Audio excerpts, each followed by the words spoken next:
బతుకమ్మ దసరా పండుగను దృష్టిలో పెట్టుకుని తెలంగాణ ఆర్టీసీ కొత్త సర్వీసులను ప్రారంభించాలని చెప్పేసి నిర్ణయించింది. దీనిలో భాగంగానే ఈ సంవత్సరం 7,774 సర్వీసులను నూతనంగా సర్వీసులను ప్రారంభించాలని చెప్పేసి వినియోగదారుల కోసం ప్రకటించింది. గత సంవత్సరంతో పోలిస్తే ఈసారి 717 కొత్త సర్వీసులను ఎక్స్ట్రాగా ప్రయాణికుల కోసం అందుబాటులోకి దీనిలో భాగంగానే కూడా ఈ నెల 20 నుంచి వచ్చే నెల అంటే అక్టోబర్ 2 వరకు ఈ సర్వీసులను కొనసాగించే అవకాశం ఉందని చెప్పేసి ఆర్టీసీ నిర్ణయించింది.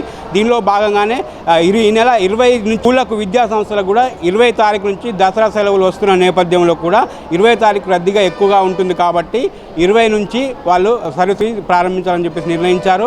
20 తారీఖున సెలవులు స్టార్ట్ అవుతుంటే 21కి వాళ్ళ ప్రాంతాలకు వెళ్తారు కాబట్టి 20 రోజు కూడా రద్దీగా ఉంటుందని చెప్పేసి ఆర్టీసీ భావిస్తుంది.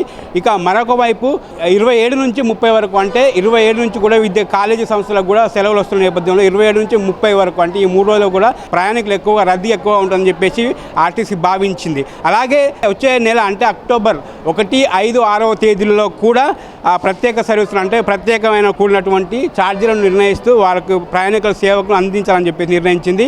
5, 6 వచ్చే నెల 1, 5, 6 తేదీలలో ప్రయాణికులకు ఉన్నటువంటి ఛార్జెస్లో కూడా తేడా ఉంటుంది అంటే పెంచుతూ నిర్ణయం తీసుకుంది.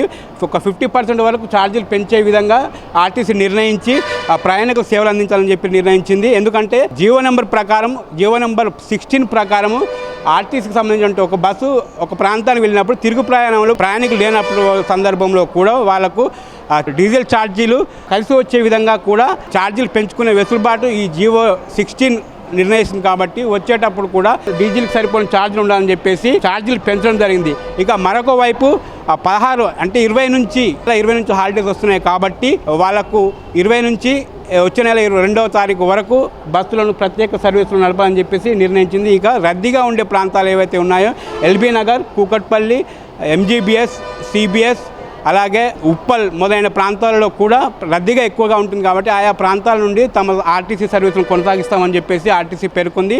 అలాగే ప్రయాణికులకు ఎటువంటి ఇబ్బందులు జరగకుండా వాళ్ళకు కావాల్సిన ఏర్పాట్లు కూడా చేస్తామని చెప్పేసి ఆర్టీసీ పేర్కొంది. ఈ నేపథ్యంలో కూడా ఆర్టీసీకి సంబంధించినటువంటి ఏమైనా ఇన్ఫర్మేషన్ కావాల్సిన ప్రయాణికులు ఎవరైనా తమ ఆర్టీసీకి సంబంధించినటువంటి ఆ వెబ్సైట్ను కూడా సంప్రదించాలని చెప్పేసి పేర్కొంది.